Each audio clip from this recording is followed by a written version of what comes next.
frente. Ele é reitor do Seminário Bíblico Palavra da Vida, em Atibaia, professor nesse mesmo seminário e também pastoreia, auxilia a igreja em Ribeirão Preto. Qual o nome, pastor? Batista Nova Aliança, Ribeirão Preto e também em Atibaia, né?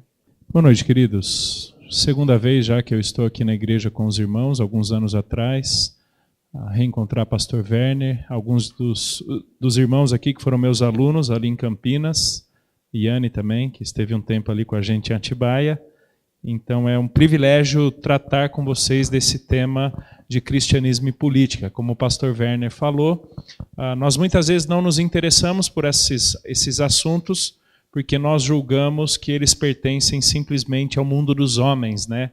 E a gente acha que tudo aquilo que acontece no mundo não tem nada a ver com Deus, não tem nada de espiritual, porque o que importa para Deus é basicamente o que acontece na igreja, é um relacionamento por meio da Bíblia, da oração, da comunhão com o Senhor por meio das músicas, do jejum, aquelas ações espirituais, como se todo o restante não tivesse algum tratamento bíblico ou não fosse de interesse do cristão, o que não é certamente em nenhum modo verdade. A Bíblia trata sim do tema da autoridade civil, trata do governo que Deus estabeleceu no mundo dos homens.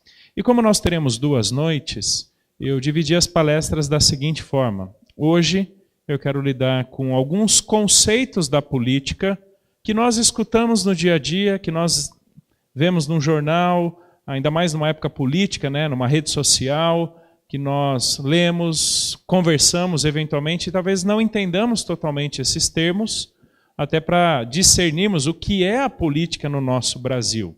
E ela é diferente dos Estados Unidos, ela é diferente de países europeus, e às vezes nós brasileiros temos a expectativa de que aconteça no Brasil o que acontece em outros países do mundo. Mas o sistema é diferente, a conceituação é distinta, né? Então, o que é política no contexto brasileiro? E aí, na segunda etapa de hoje à noite, eu quero trabalhar a importância de uma cosmovisão cristã para interagir com a política. Não só com a política, com todos os assuntos, né? Com artes, com sexualidade, com cidadania, com religião, com família, com igreja e também com política, né?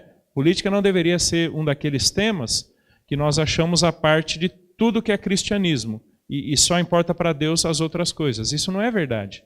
Então, a importância de uma cosmovisão cristã para o relacionamento, o envolvimento com esses conceitos da política, ok? Eu quero passar rapidamente nesses conceitos com vocês. De repente, vocês aí no meio. Aí, no meio. Aqui, lá. Isso. Tem um monte de conceito aí, vou passar por eles bem rapidinho. Não é uma palestra de teoria do Estado, teoria da política, ciências políticas, não é nada disso, mas são alguns termos importantes para nós, né? O que é política? O termo ele vem da Grécia Antiga e ele retratava basicamente aquelas coisas que eram de interesse da sociedade, da polis, né? Da cidade. Coisas que eram pertinentes a um grupo de pessoas. Gente que estava preocupado além de si mesma. Né, que estava preocupada nessa vivência em comunidade, como as coisas deveriam acontecer nessa vida em sociedade. É interessante, um pequeno parênteses aqui, o que é o oposto de política. Né? A Grécia Antiga usava 2 termos para retratar pessoas que tinham interesses na sociedade, na comunidade, na cidade, e pessoas que não tinham interesse. Pessoas que tinham interesse além delas mesmas eram chamadas de políticos. Gente interessada na polis, né? Como as engrenagens deveriam acontecer, os relacionamentos entre as pessoas, as autoridades, o governo, né? A guerra, o plantio, a segurança e por aí vai. E tinha as pessoas que não tinham interesse nisso e estavam interessadas apenas nelas mesmas. Sabe como essas pessoas eram chamadas? Idiotes. Verdade. Porque o grego, a palavra idios no grego quer dizer si próprio. Idiotes é aquele que estava preocupado apenas consigo mesmo, não está nem aí com o outro, não está nem aí com a comunidade, a sociedade, entendeu? Político é aquele que tem interesse em coisas além de si mesmo. Idiotes é aquele que tem interesse apenas em si próprio. Já viu de onde vem a nossa palavra idiota, né? A origem dela é essa daí. Então isso é política, é quando você está preocupado com como as coisas funcionam na cidade. Obviamente, com o passar do tempo, até porque na Grécia Antiga existiam as chamadas cidades-estado, Atenas e Esparta, as duas principais. O mundo ele vai se desenvolvendo, a própria sociedade se desenvolve e começa-se um processo de pensar nação, pensar muito além da cidade, né? E na cidade tinha tudo o necessário. E hoje nós temos um Brasil que é uma república federativa, né? Como é que o Brasil se chama? Nós resumimos em Brasil, mas o nome oficial é República Federativa do Brasil. O que quer dizer república? Basicamente, um indivíduo é eleito pelo povo para que seja o seu representante, né? Seja o seu governante, também chamado de chefe de Estado. Então, o povo participa, há uma participação de um processo eleitoral para a identificação de quem governará sobre aquela nação por um determinado período de tempo. Né? E federativa porque existem âmbitos, esferas de representatividade ou de como essa nação, essa república acontecerá. Nós temos a chamada nação brasileira, eventualmente chamado de Estado, eventualmente de União. Já deve ter ouvido essa terminologia, né? E a nação brasileira, a União, por isso que é UF, lembra? Você tem a cidade e você tem UF. Nós estamos na UF São Paulo. O que é UF? Unidade Federal, né? É o Estado da Federação, o Estado da União. Então, o nosso Brasil é dividido em estados.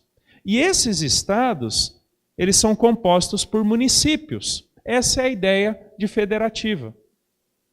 Existem muitas esferas de administração, existem muitos âmbitos em que as discussões, as decisões, elas acontecem. E daqui a pouquinho eu vou falar até mais especificamente. É triste ver que nessa época eleitoral estejamos preocupados apenas com o presidente da República. Porque a presidência da República, ela tem uma representação nacional. Mas em termos práticos, o governador e o prefeito acabam tendo muito mais implicações sobre a nossa vida do dia a dia do que propriamente o presidente. Não que o presidente não seja importante, mas a ideia de federativa é que você tem a União, os estados e os municípios. O chefe maior de tudo isso é o presidente da República. Tá? Mas nós temos o governador do estado, nós temos o prefeito e por aí vai. E com o passar do tempo, desenvolveu-se então o conceito de democracia. O nosso Brasil, ele é um estado democrático. Constituição Federal de 1988, no seu artigo 1º, parágrafo único, diz o seguinte: todo poder emana do povo, ou seja, todo poder vem do povo. É o povo quem elege. Nós não vivemos uma ditadura, nós não vivemos uma monarquia. Tá? O povo ele participa dos processos eleitorais. E como democracia, todos esses cidadãos brasileiros, eles podem votar e ser votados. É óbvio que eles têm que entrar num sistema de partidos, eles têm que entrar num sistema político, mas essa é basicamente a ideia da democracia, né? É o governo do povo. Isso não quer dizer que no governo do povo eu, Helder, né, cidadão brasileiro, possa falar a bobagem que eu quiser. Na verdade, eu posso falar a bobagem que eu quiser. Mas no nosso sistema de república federativa, o que é que nós fizemos? Elegemos os nossos representantes. Então, uma das expressões da nossa democracia é o voto. Isso faz parte da nossa cidadania. O último conceito ali, e eu já volto para os anteriores. O que quer dizer cidadania? Cidadania vem do latim civitas, que quer dizer cidade. Obviamente, hoje não quer dizer apenas a vivência da cidade, mas a vivência numa nação, onde nós temos, como cidadãos brasileiros, direitos e deveres. Temos uma série de leis que estão sobre nós, as quais devemos respeitar, as quais devemos seguir e cumprir. Mas essas leis também nos conferem direitos. E um dos direitos que temos é o voto. Eu falarei um pouquinho mais sobre isso amanhã, mas é lamentável ver como muitos cristãos abrem mão do seu direito a voto porque estão com preguiça de ir votar.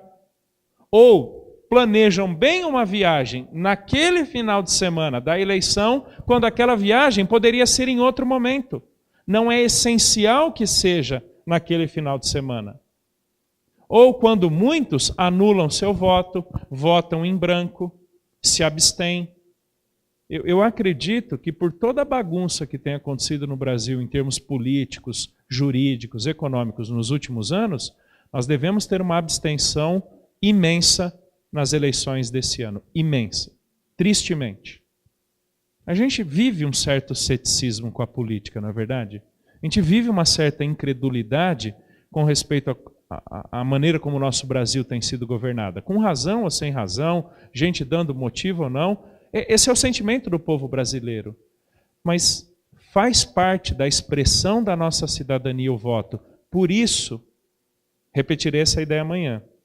Exerça esse direito e exerça conscientemente. Exerça com base numa perspectiva cristã que é o nosso pressuposto, para que não venhamos a simplesmente querer criticar lá na frente quando deixamos de cumprir o nosso dever lá atrás. É fácil criticar quando se abstém do direito ao voto. Como alguém já disse, né? O ausente sempre está errado. Ele se ausentou daquela possibilidade. Ele decidiu não participar, mas na hora de criticar, muitas vezes é o primeiro. Né? Então, nós somos um Estado democrático. Nós temos direitos e deveres como cidadãos.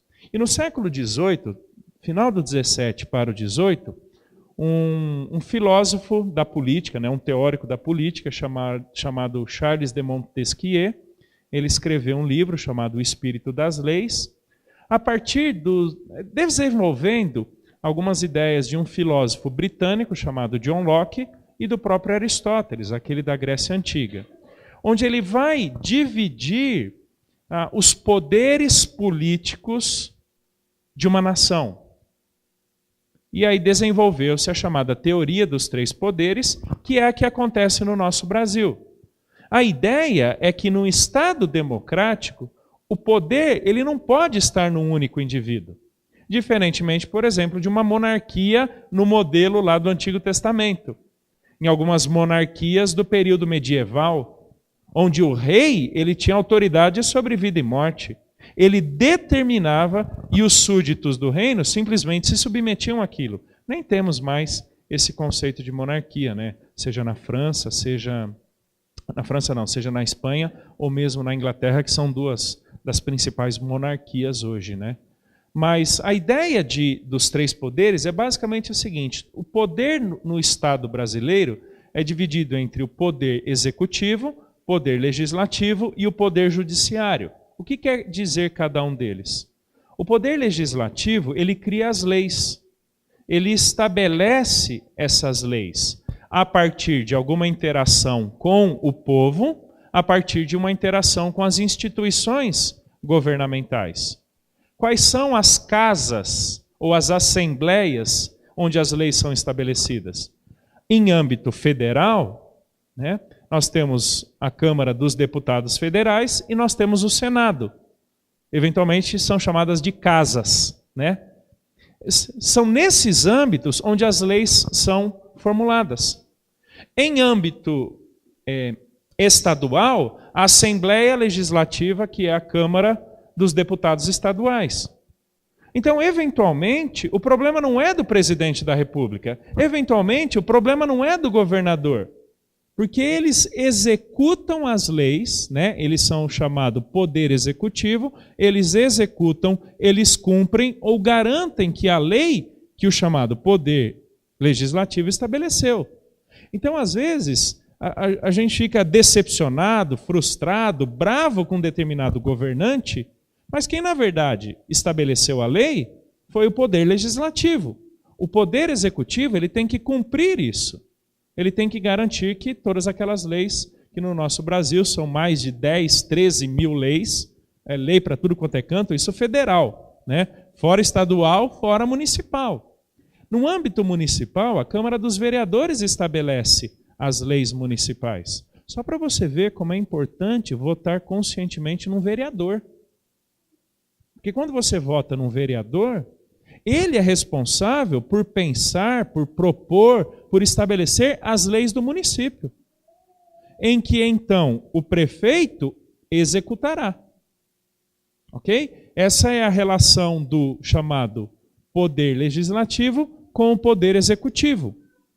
Você já deve ter ouvido falar do Diário Oficial. O que é o Diário Oficial? É como que um jornal, né, um boletim, onde as leis que o presidente sancionou, quer dizer, aprovou, são publicadas para dizer que a partir daquele exato momento elas entram em vigor. Mas o poder executivo, né, o presidente da República, ele tem a capacidade, ou ele tem a autoridade de vetar, de proibir a execução ou que entre em vigor uma determinada lei. Então, quem é importante nisso daí? Os dois. Cada um tem uma importância específica. Cada um tem uma esfera de atuação. E o Poder Judiciário, que nós ultimamente conhecemos tanto pelo Tribunal de Justiça, quanto pelo Tribunal Superior Eleitoral, o TSE, quanto o Supremo Tribunal Federal. É onde está a Rosa Weber, onde está o Toffoli, o Lewandowski, toda aquela turma julgando essas questões da Constituição. O que é que o Judiciário faz? A responsabilidade primária do Judiciário é lidar com a Constituição, garantir que qualquer ação, qualquer problema, qualquer matéria, qualquer caso que fira a Constituição seja julgada. E então pessoas sejam condenadas, caso tenham desrespeitado, ou sejam absolvidas, caso não tenham infringido, né, a lei brasileira, a Constituição brasileira. Dependendo do peso, né, eles chamam do peso da matéria, algumas questões elas já vão direto para o Superior Tribunal Federal. Exemplo, se um determinado político ele comete algum crime, ele burla a lei, seja qual for, por se tratar de um político, a representatividade dele ser imensa, ou no município, ou no estado, ou na nação, é o Supremo Tribunal Federal que vai lidar com isso. Caso contrário, serão os chamados tribunais regionais. Tribunal Regional do Trabalho, da Justiça, Eleitoral e por aí vai. Então, preste atenção que quando nós elegemos um presidente, ele tem, dependendo do ano que isso acontece, ele tem a capacidade de escolher determinados ministros do Supremo Tribunal Federal. Talvez alguns tenham visto nos últimos meses, lá nos Estados Unidos, quando pela aposentadoria de um juiz da Suprema Corte, um juiz liberal no sentido moral, né, para não dizer libertino, se aposentou. O Donald Trump, ele tinha a autoridade e agora a capacidade de escolher um novo ministro. E é exatamente isso que acontece no Brasil. Então, a gente não vota num presidente apenas porque ele representa o Brasil aqui dentro e lá fora, mas porque ele, inclusive, escolhe algumas pessoas que ocuparão cargos. Então, veja que a orientação política desse indivíduo, os conceitos morais desse indivíduo são extremamente importantes para a nação. Porque quem julga, quem lida com muitas matérias de ordem moral, como tem acontecido ultimamente, e alguns devem ter acompanhado toda a discussão do aborto lá no Supremo, vem o quão importante é a figura do ministro do Supremo. Então essa é a ideia dos três poderes, né? Cada um deles lidando com uma parte do poder da nação. A gente não pode ter aquela perspectiva de que o presidente manda, ele faz o que ele quer, como se fosse o dono da empresa, né? Nem o próprio dono da empresa pode fazer o que ele quer, por quê? Porque a empresa tem uma política, ou seja, existem leis internas, existem procedimentos, protocolos e por aí vai, né? Então, com o que devemos estar preocupados? Com tudo.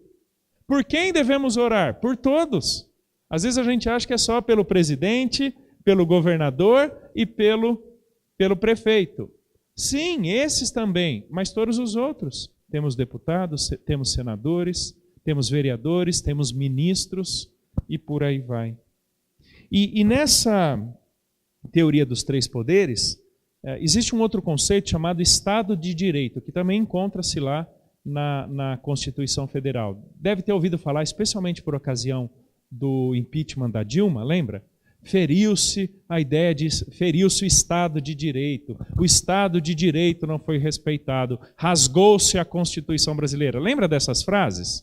Né? Eu não vou entrar no mérito aqui, eu não tenho nenhum interesse hoje e amanhã entrar no mérito de pessoas, de candidatos ou de nomes. Esse não é o meu interesse. Tá?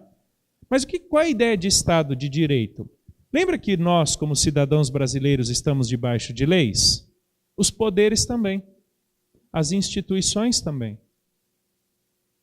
E essas instituições, têm leis próprias e devem respeitar essas leis, para que um não avance no poder do outro, para que um não desrespeite a autoridade do outro. Talvez alguns tenham visto o pronunciamento do Magno Malta sobre o aborto lá no Supremo Tribunal Federal. E não apenas ele, mas outros políticos também falaram, essa matéria, esse assunto não deveria estar sendo discutido no STF, deveria estar sendo discutido no Senado e na Câmara. E é verdade. Porque se é uma questão de lei, quem é que formula a lei? Câmara dos Deputados e o Senado. E o Supremo está querendo trabalhar uma lei com respeito ao aborto até a 12ª semana de vida, independente do motivo. Hoje são apenas 3 motivos possíveis pela lei. Um feto anencéfalo, fruto de estupro ou que implique em risco de morte da mãe. Então, nesses 3 casos, a lei respalda, ou a lei garante a possibilidade, não quer dizer que a lei obrigue, mas a lei garante a possibilidade do aborto. E o Magno Malta, ele fala exatamente isso, ele como senador.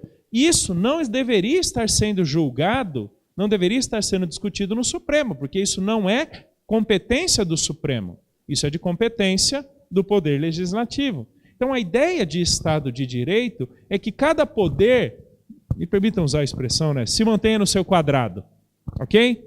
Não avance no do outro, não desrespeite o do outro. Às vezes a gente tem uma expectativa ilegítima para com o presidente da República. Pessoal, ele tem uma área específica de atuação. Ele não pode extrapolar aquilo. Ele não pode fazer o que ele quer. E justamente a teoria dos 3 poderes visa a proteger para que o indivíduo ele não tenha todo o poder e acabe sendo ou se tornando um ditador. Tanto é que pela lei partidária do Brasil, né, no Tribunal Superior Eleitoral, nenhum novo partido com inclinações ditatoriais ou de desrespeito à democracia pode surgir ou pode ser inscrito. A ideia é preservar a democracia, cada um atuando no seu âmbito. Né? Então essa é a ideia de Estado de Direito. Eu já mencionei, né, as esferas de governo, nós temos a União, nós temos os estados e nós temos os municípios. Por isso da importância de pensarmos não apenas no presidente, mas em todos os outros também. E deixa eu fazer um parênteses aqui. É triste, mas o povo brasileiro vota sem conhecer em quem está votando. A gente vota muitas vezes da seguinte forma, olha, vota nesse daqui, ele é meu amigo, eu conheço, é gente boa. Você está elegendo teu representante, não apenas o representante do teu amigo que conhece o amigo do candidato. A gente tem que parar com esse negócio de votar. E eu diria até o seguinte, tá bom? Minha opinião. A gente tem que parar até com esse negócio de achar que cristão só vota em cristão. Porque, eventualmente, alguns deles não serão competentes. E, eventualmente, nem representam um bom cristianismo. Nós temos que votar em pessoas competentes, pessoas qualificadas, pessoas preparadas, ainda que não sejam cristãs. Ok? Então, por quê? A gente está lidando com muitas esferas de administração, muitas esferas de autoridade, do presidente da República ao vereador, e do vice-prefeito ao vice-presidente. Né? Então, conheça. A Folha de São Paulo lançou, algumas semanas atrás, um site chamado Match Eleitoral, M-A-T-C-H Eleitoral. A ideia de Match é combinar. Você responde lá um questionário das suas preferências e esse aplicativo, então, apresenta qual é o deputado federal que mais concorda com as suas ideias. Super interessante, né? Porque, eventualmente, você não conhece, são centenas. É uma pena que só tem para deputado federal. Podia ter para senador, podia ter para governador, presidente. Seria uma experiência muito legal, né? Porque isso te ajuda a votar mais por ideias do que por... eu conheço esse indivíduo. Não é só conhecimento, porque você vota no indivíduo que representará ideias, que brigará por leis, que estabelecerá normas. Você entendeu? Então você não vota no indivíduo, você vota numa mentalidade que existe no indivíduo e a maneira como ele entende que as coisas devem ser administradas. Talvez alguns estejam escutando muito a ideia de Estado mínimo. Alguém já ouviu essa expressão? Estado mínimo? Tá? Ok. Qual a ideia de Estado mínimo? O governo tem que interferir o mínimo possível. Vocês viram que, algum tempo atrás, as companhias de aviação passaram a cobrar pela bagagem. O que o governo fez? Foi lá e interferiu. Aí algumas companhias cederam em alguns aspectos e passaram a cobrar por outros aspectos. O que o governo fez? Foi lá e interveio. Aí você compra lá no supermercado um pacotinho de biscoito, bolacha, qualquer coisa aí, né? Depende do estado de onde você veio. Né? Biscoito, né? Para quem vem do Rio de Janeiro aí é biscoito, né? Aí você vai lá e tem um mundo de informações nutricionais. Quantidade de glúten, quantidade de sal, se tem lactose ou não tem lactose. Você sabe quem é que regulamenta isso? O governo. Porque ele se vê no direito ou no dever de interferir até na legislação do pacote de biscoito, de bolacha. A ideia de Estado mínimo é quando o governo, quando o Estado, interfere o mínimo possível. Ele está preocupado com a segurança da nação e com alguma garantia de subsistência a regiões ou grupos menos favorecidos. O restante, ele deixa por conta do quê? Dos estados, dos municípios. Que os estados e os municípios cuidem das suas questões, né? Para que o governo federal tenha o mínimo de interferência, porque quem é que conhece a realidade de Nova Odessa? É a turma de Nova Odessa. Mas de tempos em tempos, pelo menos uma vez por ano, no mínimo uma vez por ano, tem toda uma romaria de prefeitos. É desgastante para eles. Eles vão mendigar dinheiro para o município. Tá bom? Muitas vezes é isso que acontece. Não é porque o prefeito não quer. Não é porque o governador não quer. É porque quem cuida de boa parte do dinheiro é o governo federal. Então, às vezes, o município está numa extrema de uma necessidade, mas quem não libera a verba é o governo federal. E sem verba ninguém faz nada, né? Então, a ideia do Estado mínimo é justamente delegar aos estados, aos municípios, a autoridade, a administração, os recursos, que nem IPVA.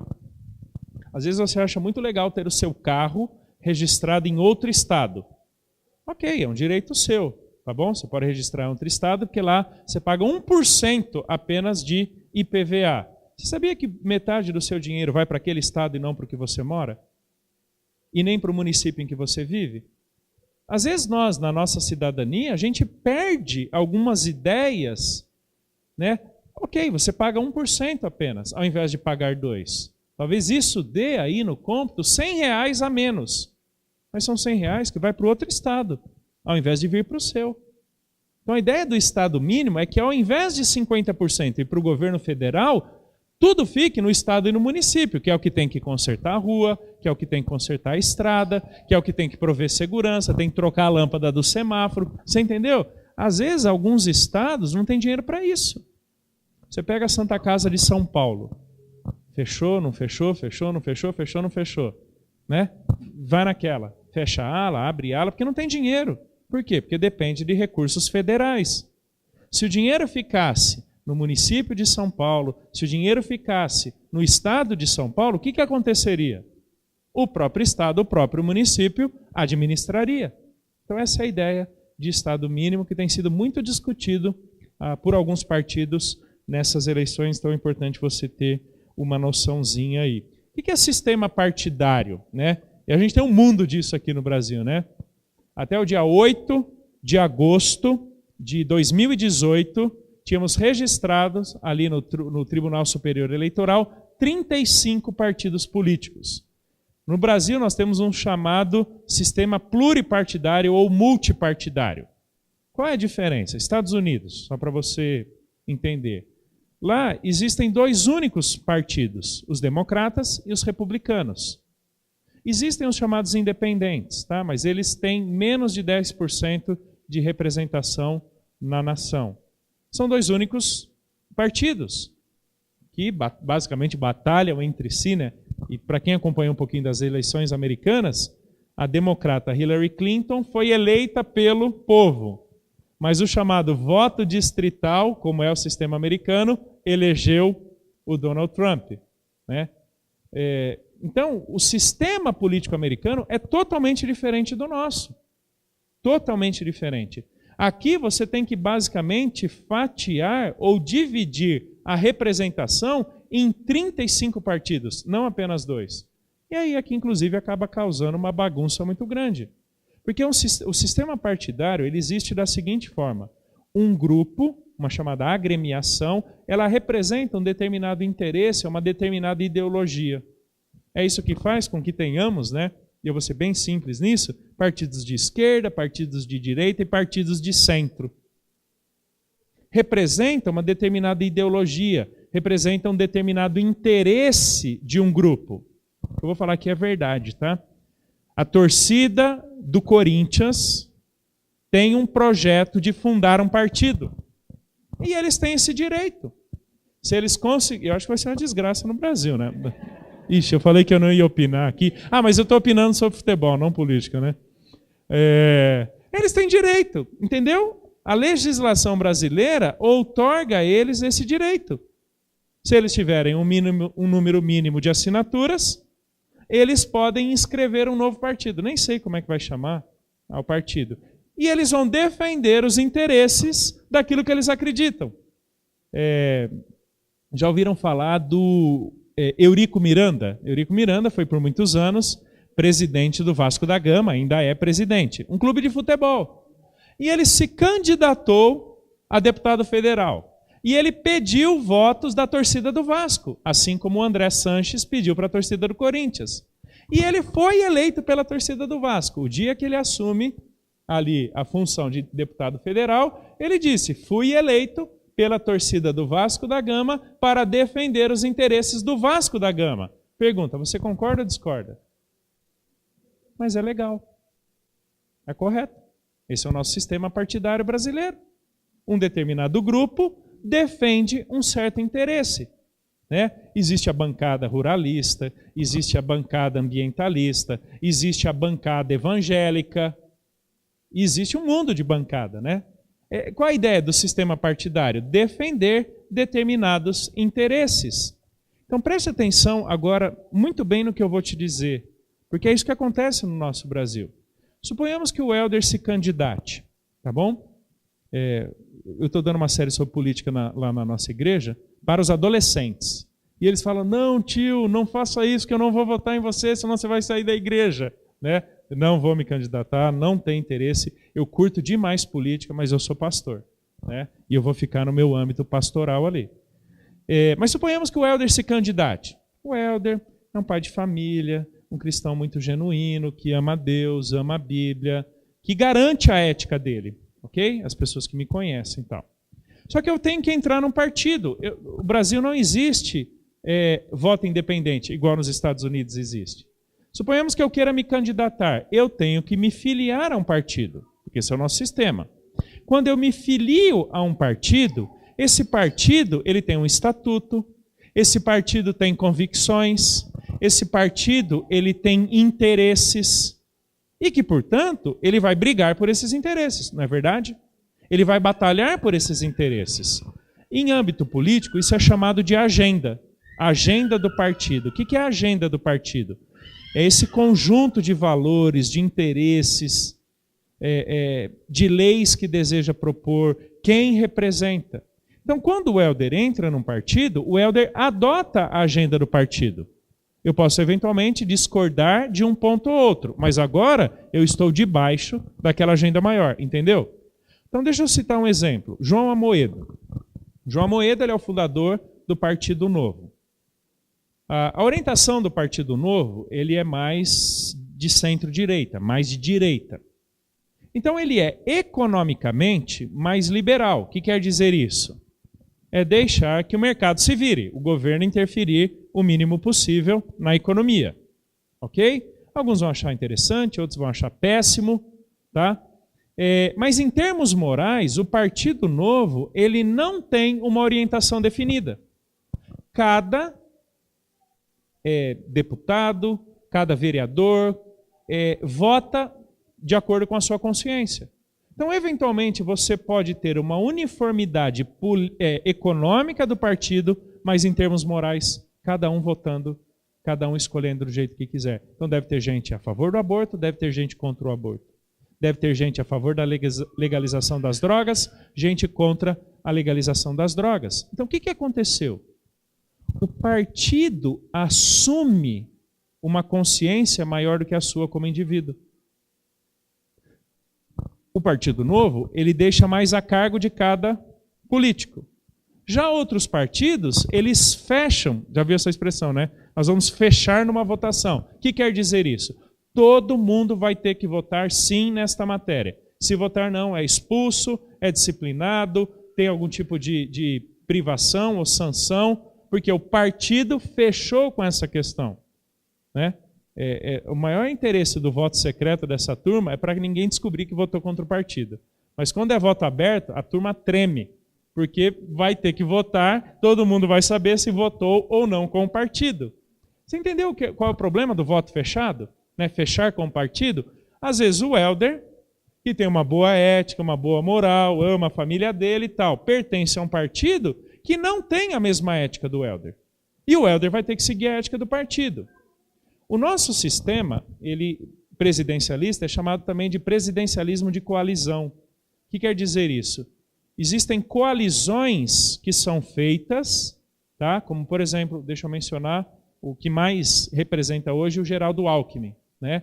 Que ele fez uma coalizão imensa de partidos. Tá? Isso é possível na lei. O que acontece?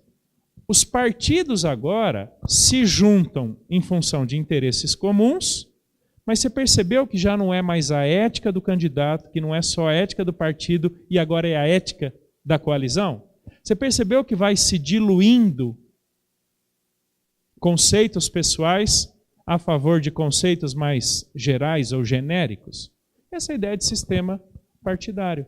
Você tem toda essa representatividade. Então é importante você conhecer não apenas a pessoa em quem você vota, mas o partido ao qual ele pertence.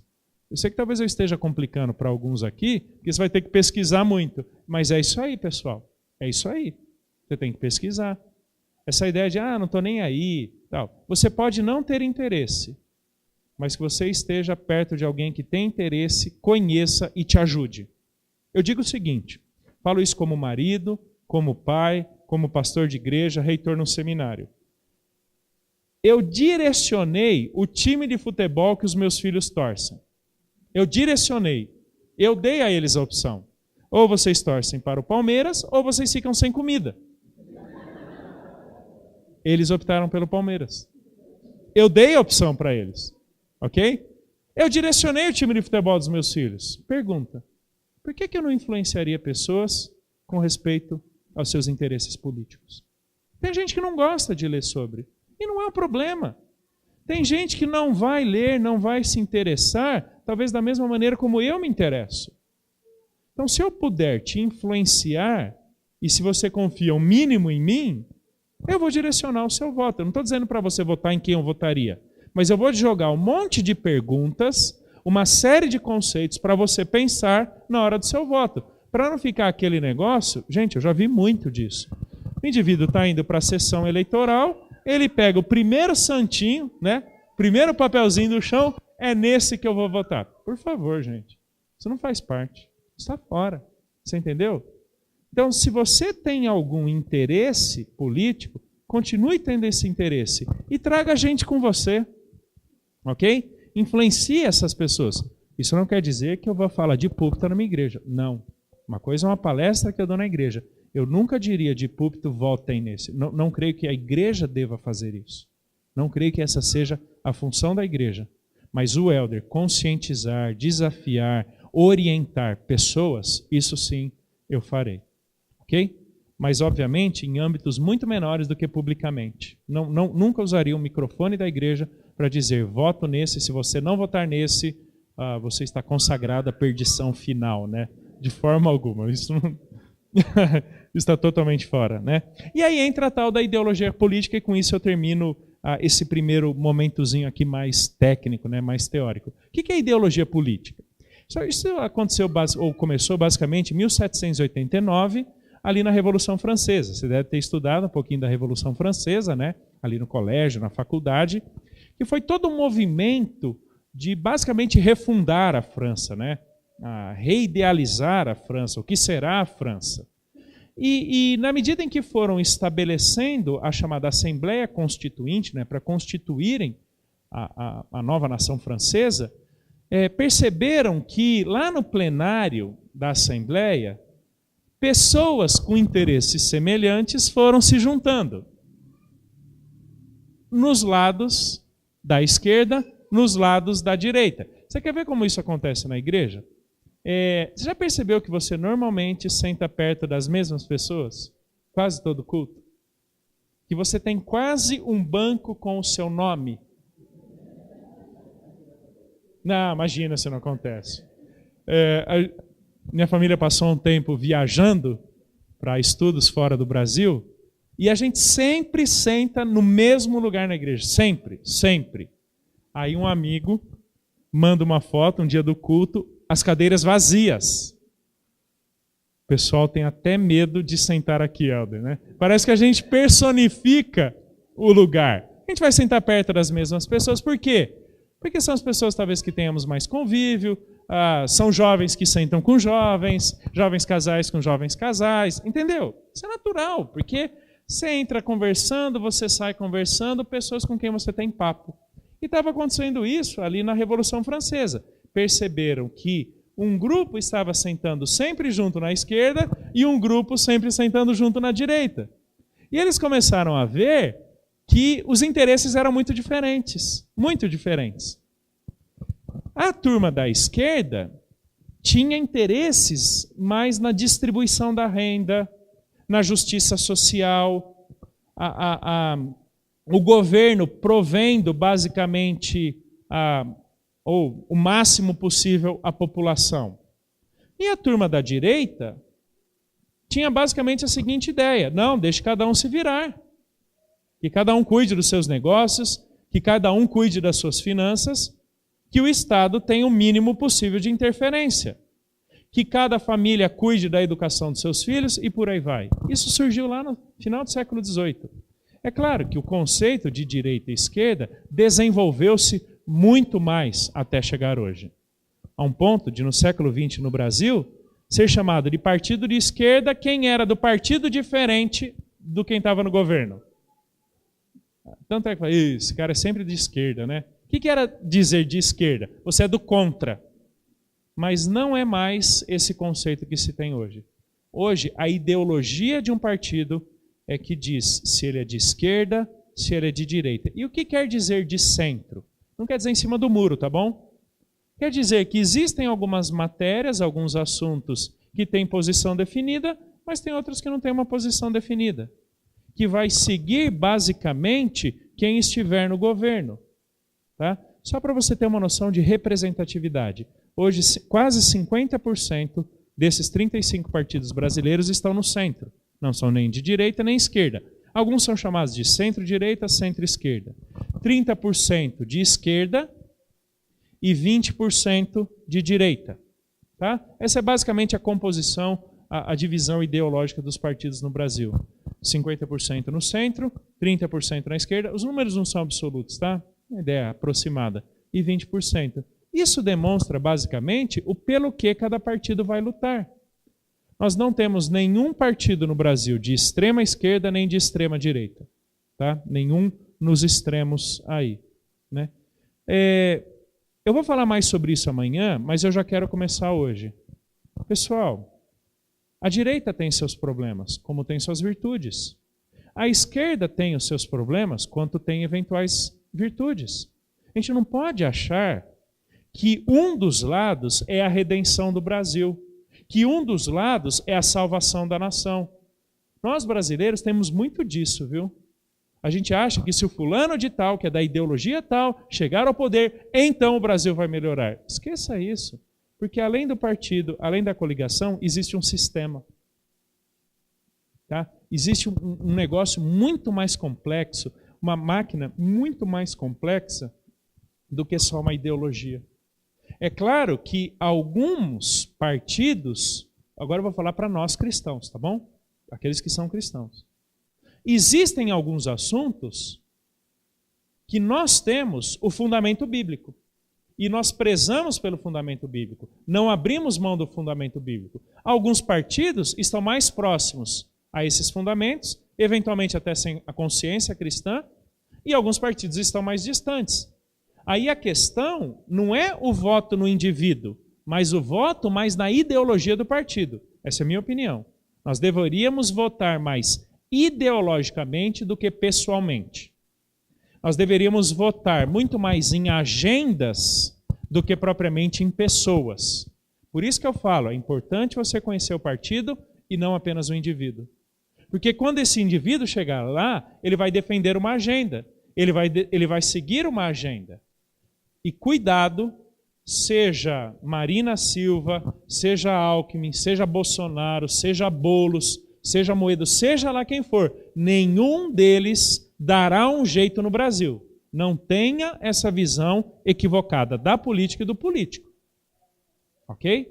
Como cristãos, nós levamos em conta muitos outros fatores. Inclusive, eu falarei mais daqui a pouquinho, a ideia de que o ser humano está caído diante de Deus. Ele está sob o efeito do pecado. Nós estamos, embora já redimidos, mas nós ainda lutamos. Imagine aqueles que não partiram da redenção em Cristo. Você entendeu? Então, cuidado para não achar que a salvação do Brasil está na esquerda, que a salvação do Brasil está na direita, ou de repente está no meio. Ok? Cuidado para não pensar isso. Nenhuma ideologia é capaz de ser a resposta final para o nosso Brasil. Ok? Isso é importante a gente... É óbvio que você deveria estar mais interessado por aqueles partidos que representam melhor a perspectiva bíblica. E é sobre isso que eu quero falar agora. Nós temos que desenvolver uma cosmovisão cristã. Nós temos que desenvolver uma perspectiva bíblica. Ah, é aqui em cima. Entendi. Não, acho que não é aqui em cima. Não, fica lá, no meio. Não é no meio. Passa para mim, é melhor. Eu falo para você, assim você vai seguindo para mim, né? Qual é a importância de uma cosmovisão? Cosmovisão, resumidamente aqui, é a visão nossa de mundo. É como nós interagimos com o lazer, com a espiritualidade, a profissão, a vontade, convicções, sexualidade, direito, família, cultura, altruísmo e política. Cosmovisão, pessoal, não é um conceito filosófico apenas, não. Não é coisa de universitário, não. É a maneira como nós enxergamos todas as coisas à nossa volta. E no nosso caso, como cristãos, o que determina o nosso relacionamento com a política, nossos interesses políticos, deve ser uma cosmovisão cristã. Necessariamente, queridos. Né? É isso basicamente que eu quero dizer com o voto ideológico. Partidos ou propostas que se aproximem o máximo possível da perspectiva bíblica. Ok? Não é isso que nós defendemos?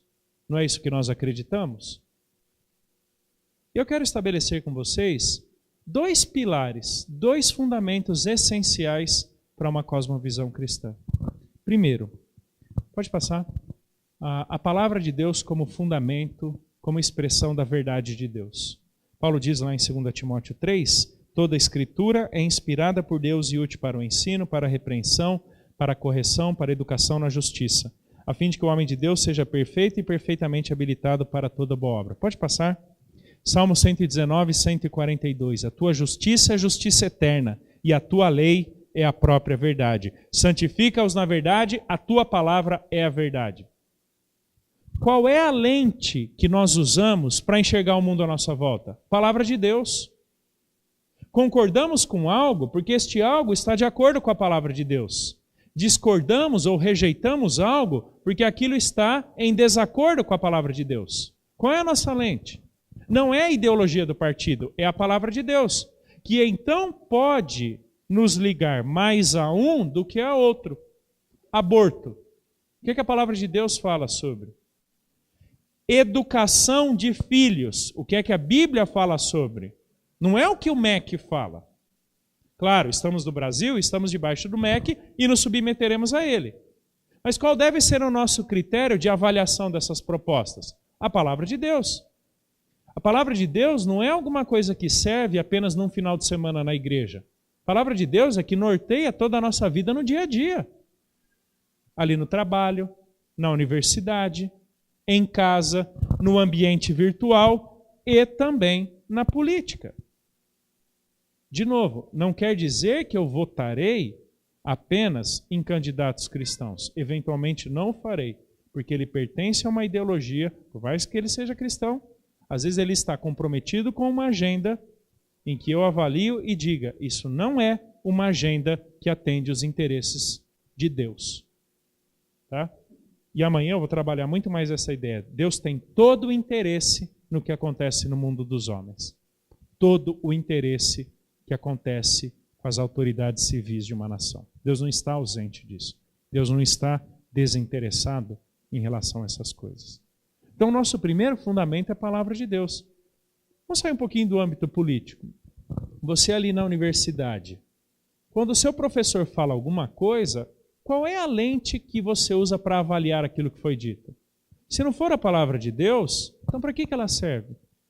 Então, quando você concorda com o seu professor, você concorda com ele por quê? Porque ainda que ele não saiba, ainda que ele não tenha noção, aquilo que ele disse encontra respaldo bíblico.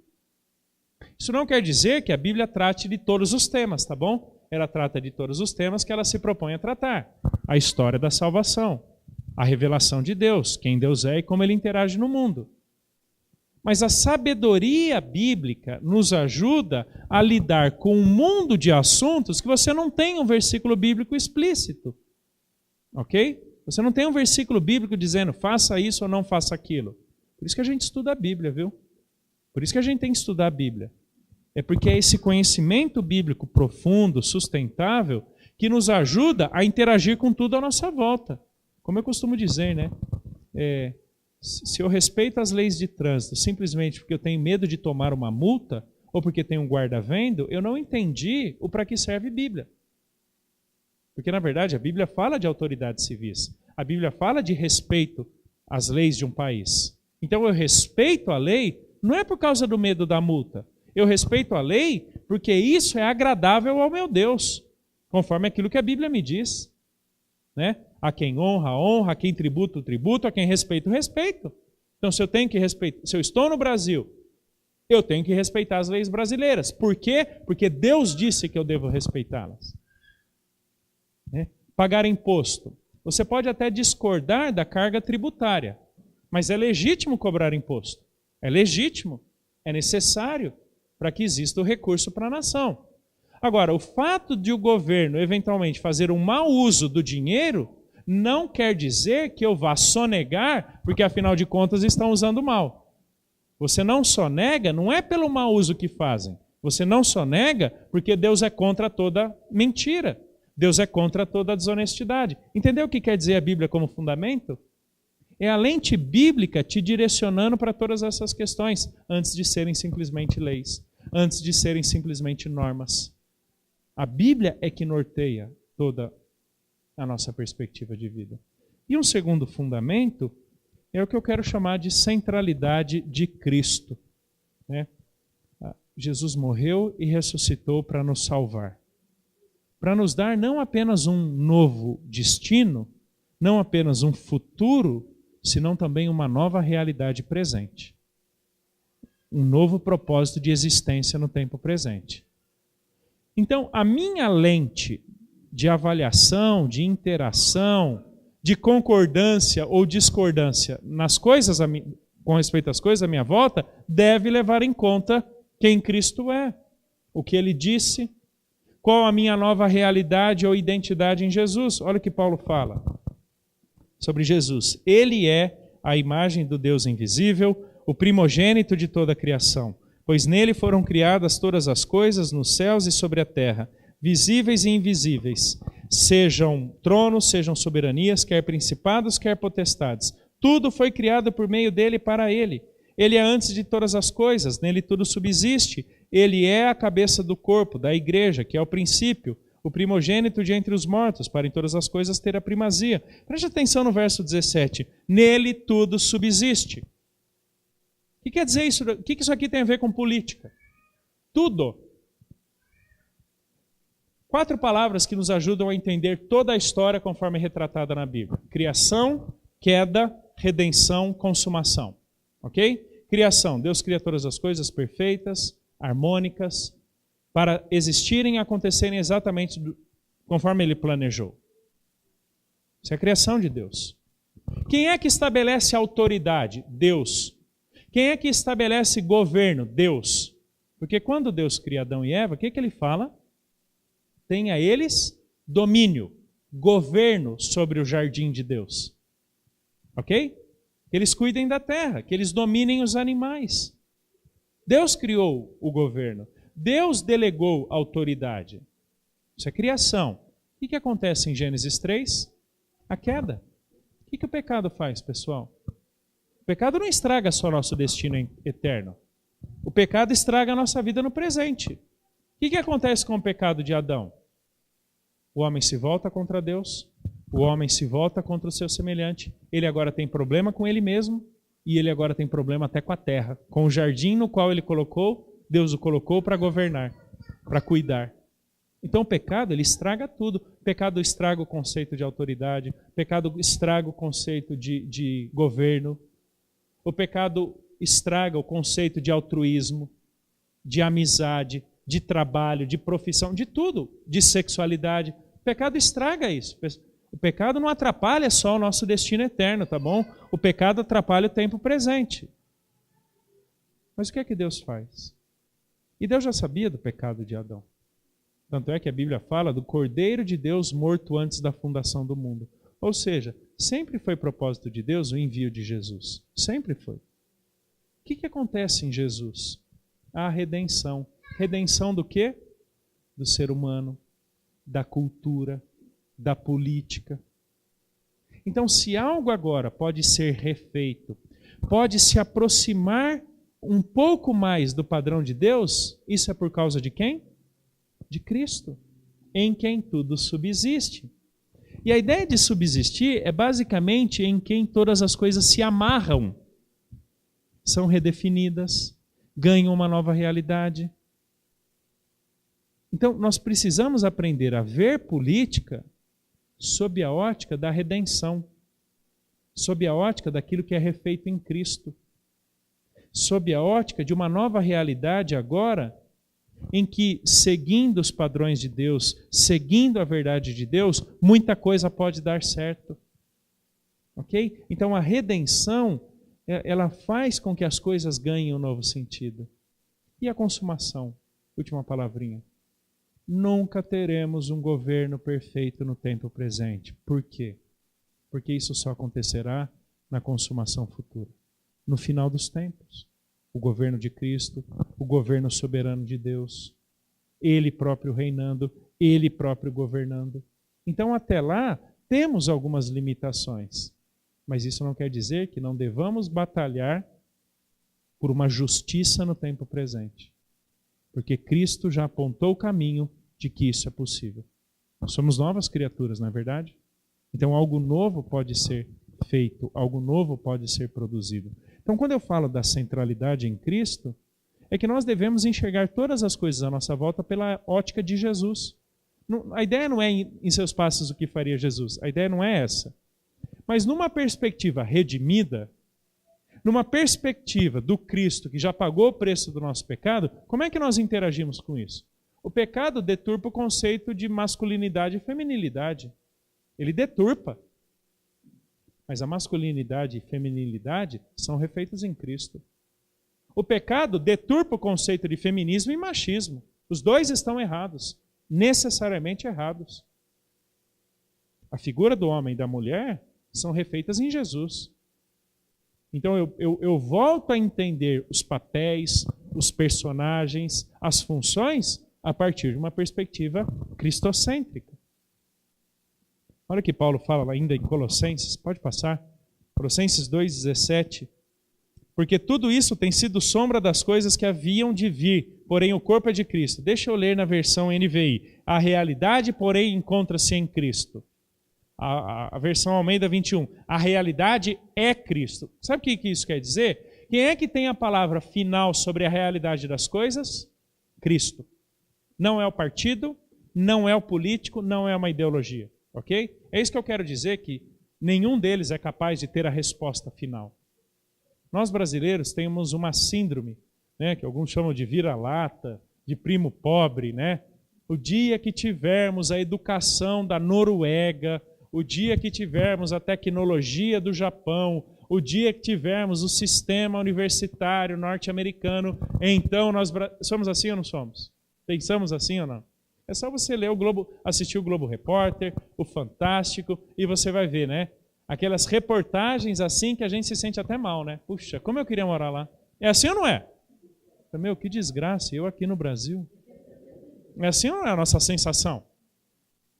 Qual é a ideia da reportagem? Se tivéssemos isso, olha como nós seríamos. Pessoal, Estados Unidos tem problema. 146 pessoas morrem por dia nos Estados Unidos com overdose de drogas. 146. Os maiores índices de suicídio são de 3 das nações de primeiro mundo: Suécia, Suíça e Japão. O individualismo é absurdo, absurdo na Alemanha. Eles têm seus problemas. A educação pode ser boa, mas eles têm outros problemas. Eles também têm corrupção. Morei um tempo nos Estados Unidos, meus sogros são cidadãos americanos. Não é tudo perfeito não, viu? A gente acha que lá é tudo perfeito, que não tem problema de tiroteio, que não tem problema de corrupção, que não tem problema de droga. Realmente, tem muitas vantagens, muitas, como nós não temos aqui. Mas eles também têm seus problemas, talvez menos do que a gente, mas eles têm. Quem é a resposta final sobre a realidade? Quem é a palavra final sobre as coisas?